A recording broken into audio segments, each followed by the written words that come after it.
मेरे आका सल्लल्लाहु अलैहि वसल्लम फरमाते हैं, उअतीतु मफातिह खज़ाइनिल अर्द, अल्लाह ने ज़मीन के सारे ख़जानों की चाबियाँ मुझे दी।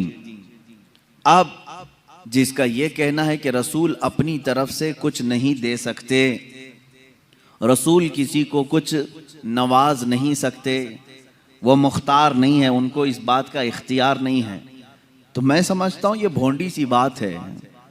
मियाँ, अगर किसी को कोई चीज़ दी गई है तो वो क्यों दी गई है? अल्लाह रब्बुल इज़्ज़त ने सारे ख़जाने रसूल को दिए। अल्लाह ने भी फरमाया और रसूल भी कह रहे हैं कि मुझे सारे ख़जानों की चाबियां दी गई। अब इनसे पूछो कि ये दिया किस लिए है? अल्लाह ने उनको किस लिए दिया है रसूल को ये सारे ख़जानों की चाबियां?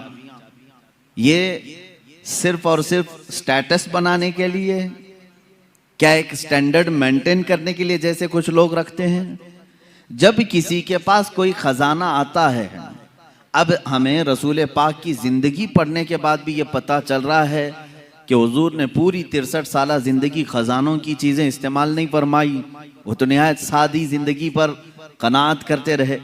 अब यहाँ से बात यही निकलती है, अल्लाह ने अगर अपने रसूल को सारे खजानों की चाबियां दी हैं तो सिर्फ रसूल को रखने के लिए नहीं बल्कि बांटने के लिए ही दी हैं, उम्मत के लिए दिया है। अब आप ये कहते हैं कि रसूल से मांगना नहीं चाहिए, तो खजाने उनके पास हैं, ना मांगे तो फिर करें क्या? खुद हुजूर फरमा रहे मेरे पास सारे खजानों की चाबियां हैं, जिसके पास चाबी है उससे ना पूछे, उससे पूछना जुर्म है। मिसाल के तौर पर मस्जिद किसकी है? अल्लाह की है। इसमें कोई शक है आपको? मस्जिद किसकी है? अल्लाह की है। सारे लोग जानते हैं अल्लाह की है, ये अल्लाह का घर है, लेकिन चाबी मुअज्जिन साहब के पास है। हमने मस्जिद के इंतजामिया को भी देखा, सदर है, मुतवल्ली है, कोई भी है, उन्होंने मस्जिद की देखभाल के लिए किसी को मुकर्रर किया। कभी मुअज्जिन साहब के पास, कभी इमाम साहब के पास मस्जिद की चाबी है। तो आप सीधे अल्लाह के घर में आने के लिए क्यों नहीं कहते दरवाजे पे खड़े होकर के अल्लाह दरवाजे खोल दे? आप मुअज्जिन साहब से कहते हैं चाबी लाइए, खोलिए, और यहां पर आपको कोई शिर्क का फतवा भी नहीं देता। चाबी उनके पास है, मुअज्जिन साहब के पास। तो अगर हमने सवाल किया आपके पास दरवाजों की चाबियां हैं, जरा खोले, मैं अपने रब से मुलाकात करूं, अपने रब की बारगाह में मैं इबादत करूं, जाहिर सी बात है उनके पास चाबी की जिम्मेदारी है, तो उनसे सवाल करने में कोई हरज नहीं। अब जब रसूल ने तुम्हें बताया जमीन के सारे खजानों की चाबियां मेरे पास हैं, तो रसूल से सवाल करने में क्या हरज है? हुजूर से मांगने में कौन सी दिक्कत है? हम अल्लाह समझ करके या खुदा समझ करके कभी मुअज्जिन को ये नहीं कहते कि तू जब चाहेगा दरवाजे खुलेंगे। नहीं, हमें मालूम है आपको ड्यूटी पर रखा गया है। हम इसी तरह अकीदा ये भी रखते हैं, रसूल पाक सल्लल्लाहु ताला अलैहि वसल्लम जिन खजानों पर अल्लाह ने उनको कुदरत दी है, वो हुजूर के खुद के नहीं, अल्लाह के अता किए हुए हैं। रसूल पाक को अल्लाह ताला ने मालिक बनाया है।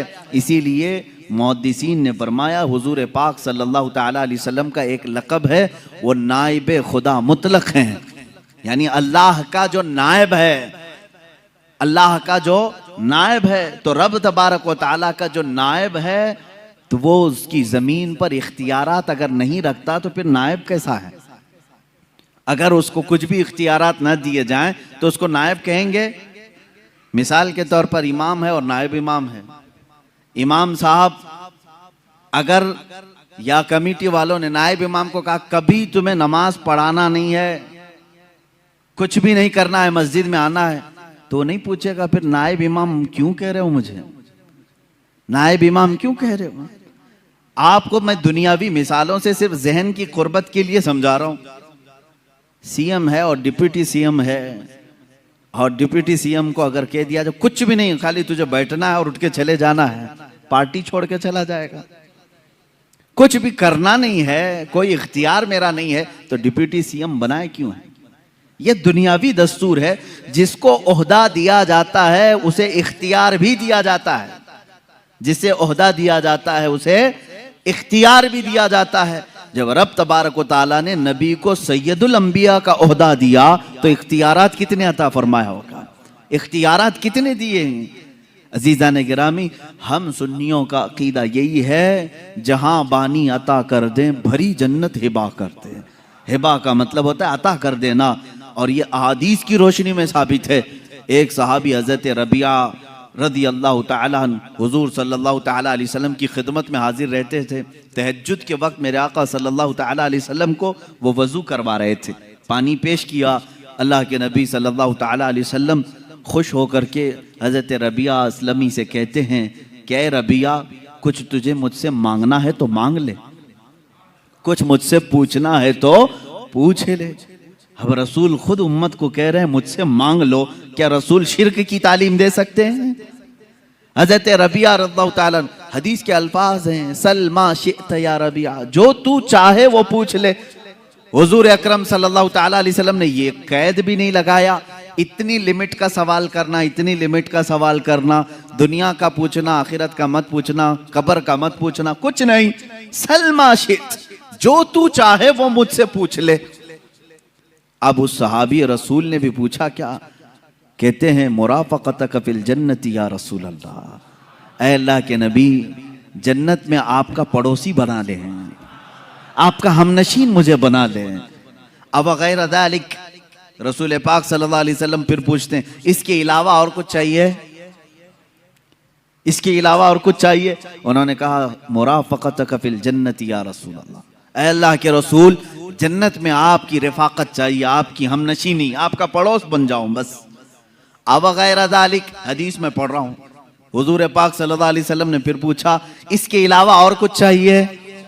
तीसरी मर्तबा उन्होंने कहा मुराफ़क़तक फ़िल जन्नति या रसूल अल्लाह, ऐ अल्लाह के रसूल, जन्नत में आपकी हमनशीनी चाहिए। मांग, तुझसे तुझी को मांग कर मांग ली सारी कायनात, तुझसे तुझी को मांग कर मांग ली सारी कायनात। सहाबी भी वो बहुत दूर तक की सोचते थे, उन्हें मालूम था वहां की अगर हमनशीनी मिल गई तो बाकी सब वैसी खैरात में मिलेगी, बाकी सब तो सदक़े में मिलेगी। इन्होंने बिल्कुल लास्ट एंडिंग वाला सवाल किया है, ये नहीं कि हिसाब मेरा क़यामत में हल्का हो जाए, मीज़ान अमल में कुछ आपकी मदद मिल जाए, हौज़े कौसर पे ये हो जाए। उन्होंने लास्ट एंडिंग का सवाल किया, अगर वो हमनशीनी मिल गई तो ये सारी मंजिलें तो पास होके ही मिलेगी। और यहां पर अब जो बताना है वो ये है, अल्लाह के नबी सल्लल्लाहु ताला अलैहि वसल्लम उस सहाबी से बार बार ये कह रहे हैं, अब गैर ज़ालिक, इसके अलावा और कुछ चाहिए? ये कौन कहता है? ये कौन कहता है? पहले ही मांगी हुई चीज को दे दिया हो, फिर ये पूछता है कि इसके अलावा और कुछ चाहिए। 3 मर्तबा हुजूर पाक सल्लल्लाहु ताला अलैहि वसल्लम ने उनसे ये सवाल किया। इसका मतलब है कि तूने जो सवाल किया वो तो तुझे मिल गया, इसके अलावा भी कुछ चाहिए तो सवाल कर। ये है रसूल करीम सल्लल्लाहु ताला अलैहि वसल्लम के इख्तियारात, हुजूर अकरम सल्लल्लाहु ताला अलैहि वसल्लम के तसर्रुफात, जिसको आप यूं समझें कि उनकी ताकत और क़ुव्वत दुनियावी एतबार से, उखरवी एतबार से, शरई एतबार से। मैं सारी चीज़ों की तरफ आता हूँ। अल्लाह के नबी सल्लल्लाहु ताला अलैहि वसल्लम को अल्लाह ताला ने इख्तियारात का मालिक बनाया है और कुरान उसकी गवाही दे रहा है। यअमुरुहुम बिल मारूफ़ि व यनहाहुम अनिल मुनकरि व युहिल्लु लहुमुत तय्यिबात व युहर्रिमु अलैहिमुल खबाइथ व यदअु अन्हुम इसरहुम वल अग़लाल अल्लती कानत अलैहिम। कुरान पाक में अल्लाह फरमा रहा है, वो रसूल तुम्हारे पास है जो तुम्हें अच्छाइयों की का हुक्म देता है, बुराइयों से रोकता है।